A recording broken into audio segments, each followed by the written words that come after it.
This is Bunny Bhoola reporting live from South Africa for the dope news called African Voices for the Road to Growth. The coronavirus has stopped us all in our paths, putting a pause on our daily day-to-day activities. One such activity is travel and tourism. The industry is at a standstill, but that does not mean innovation for survival is dead. With our show, we want to understand the journey of these trailblazing industry leaders, from their past journeys to the present situation, and of course, the roadmap to tomorrow's growth. So join me on this interesting journey as we move across the various African countries to learn, explore, and empower the voices of Africa as they set into survival mode to revive and reinvent to a whole new normal. Raymond has been in the travel industry for over 20 years. So quite a stalwart, one of the tourism champions in Namibia. He's worked from a consultant up through to the managing executive. And now he is one of the owners of Roncook Safaris, a well-known business in Namibia. I'd like to ask you, Raymond, what was business like in the last 2 years? What was your highlights in the being involved in the tourism industry? Thank you. In the last 2 years, tourism in Namibia was booming to the levels I had not experienced in the past 20 years. The industry had grown to be the second highest on the GDP for Namibia, and it was the industry of Namibia, the best industry in Namibia. Our country was now the hot cake of Africa. Everyone in the world would love to come to Namibia. So the way it was growing, because everyone wanted to come to Namibia. It is because of the products we have, which is the sand, sea, sun, wildlife, and the people. I would like to thank our Namibia Tourism Board for marketing Namibia to the world. Some years before, Namibia was not known in the world, but within the past 2 years, it was known everywhere. When you talk to any international travel agent, they will be telling you how they want to sell Namibia. So Namibia in the past 2 years was well known. It was growing. Very good, very good. I love the term hot cake of Africa. That really explains what Namibia is about. Okay, Raymond, now you started 2020 really excited what the year was going to bring. You were going to have lots of excellent plans in place, and suddenly the world stopped. How did COVID impact Namibia and Roncook Safaris? COVID-19 impacted us negatively. Our tourism became standstill.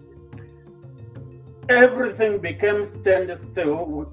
We get to struggle to have tourists who were in the country leave the country, and all our borders were closed. All international flights were banned. Some companies in the tourism and hospitality industry closed totally. Some closed temporarily, waiting to reopen, and people were retrenched. It's so sad that some companies had to retrench, and it was also very sad to see salaries going down. Some companies had to cut salaries. Some employees, we had to put them on unpaid leave, which was very sad. And with the other tour operators and car rental companies, which are the mainstay of our industry, they had to take back the vehicles they had bought through the banks. They had to take them back to the banks because they could not afford to pay the installments. So it affected, I would say it affected everything, because everything became standstill. And during this stage, has the government been, how has the government and the tourism authorities been assisting you in your business? Our government is helping a lot. They have set aside a social grant, which is assisting in paying salaries for employees. Although it's not 100%, it's a certain fraction of salary which the government is paying our employees. And also the government has talked with banks so that banks can give repayment holidays, where if you have a loan, then you get a repayment holiday. At the moment, they are working on a 6-month repayment holiday, where you don't have to pay any installment or repay any loan until we are back again on our feet, which is very good. And yeah, the government has been assisting a lot. Well, 6 months is really, I think, excellent, because in most countries it's 3 months. So Namibia is definitely leading in the assistance and supporting of the tourism businesses. And tell me, Raymond, what is the status of your lockdown? Are you all able to move around freely? What is happening in Namibia at the moment? At the moment, we can move from one place from one town to another. We only have one region which is on total lockdown, where you cannot go to that region, which is the Roncook region. That is where we got a lot of cases. That one is completely shut. The whole of Namibia, we can travel, although international flights have been banned. They are not yet flying, but we have domestic flights, they are flying. And you can also visit tourist attractions. Some lodges have opened only for domestic tourism. At the moment, all borders are still closed for passengers. They are only allowed essential service. And also, in our country, we are now living on the current norm, which is everyone, it's a must to wear a mask in public. And also, we have been promoting social distancing. And like I said, travel between regions is still allowed, but only one region is completely shut down. Is domestic tourism starting to take place? Yes, we have domestic tourism. We are currently on level 3. In level 3, domestic tourism is allowed, but with the practice of social distancing, wearing of masks, and yeah, with a lot of safety precaution. Some lodges, they have already opened, and yeah, people can visit our tourist attractions again. Okay, Raymond, let's now start looking at the future. You know, tourism people always are visionaries. We are always planning exciting things. So let's start talking a little bit about the future. What do you think travel is going to be like post-COVID? For the future, travel is going to be totally different. People would be cautious. Social distancing is going to be practiced a lot. Wearing of masks, which is something which was weird before, is going to be the in thing. And also long-haul destinations like Namibia will take time to recover. For the next few months, it will be something different. We are looking forward to reopen again, but the travel would be totally different from the previous norm. What is the government or you're planning to do to attract the groups and the MICE groups that used to come to Namibia a lot? And groups will take time. We are working on promoting the MICE and the group tourism again. As you know, we have sufficient buses, big buses, which will be helpful in promoting social distancing. The numbers of course, will not be the same. Let's say for a 40-seater bus, we are working on having only 18 people maximum. And also the big hotels, they are promoting mice, they are promoting social distancing. They will close off some rooms and also extend restaurants. And they are going to do express check-in and all those stuff. And I would say, for the next few months, it will be a challenge. All right. And now, Raymond, your highest sand dunes is one of your main attractions in Namibia. What safety and security protocols are you putting in place so people that are adventurous would be very comfortable to come to explore and enjoy the sand dunes? Okay, our sand dunes are the highest in the world, and they are the most sought after. As tour operators, when we are taking our guests to those sand dunes, the desert, all our drivers, we wear protective gear, which is mask and gloves. Vehicles will be disinfected upon arrival at the entrance to the dunes. And after climbing the dunes, when you climb back, you find again the vehicle has been disinfected. We will also have sanitizers will be available.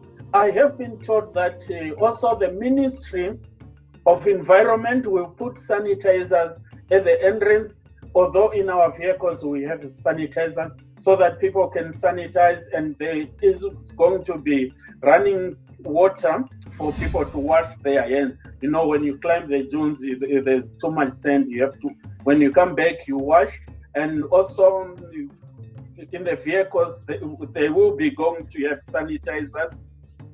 Wherever possible, the driver section of the vehicle will be segregated with a temporary plastic or a transparent sheet so that the guide cannot talk directly to the clients. So there will be a temporary sheet to segregate the driver from the passengers. For guests' convenience, we will also prepare a booklet covering all steps being taken for hotels, safety and sanitization along the operation.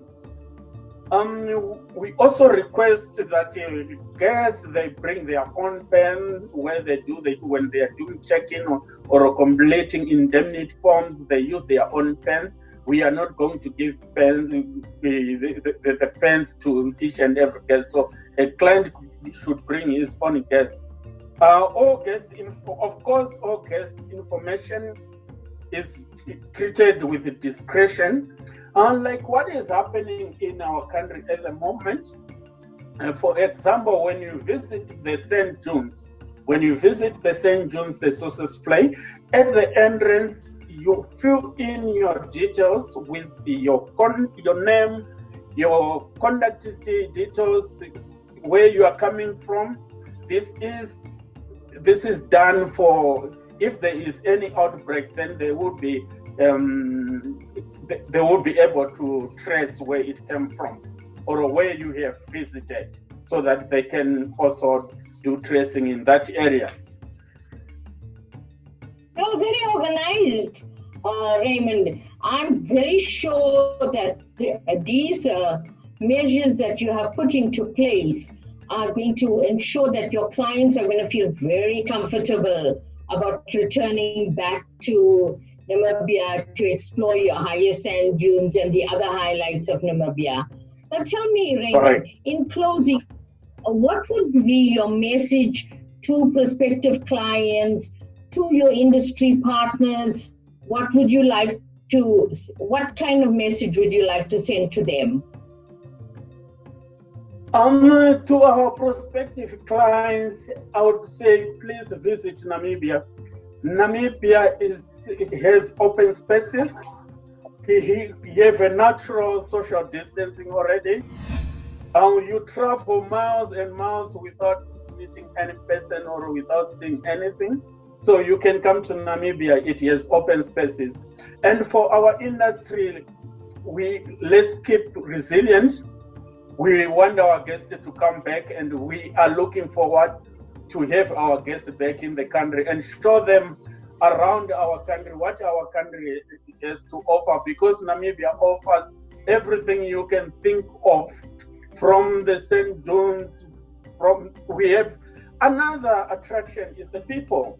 We are really waiting for them to give and show our guests Namibian hospitality. Very, very, very good message that is, Raymond. Thank you so much. Raymond, I'd just like to end off with saying these words from Ray Gothard. There are two types of people who tell you that you cannot make it. Those who are afraid to try, and those who are afraid that you will succeed. And you are definitely one of those people, Raymond. Thank you so much for coming through to be available for the Dope News, and we look forward to having you at our next episode. Thank you, Raymond. Bye.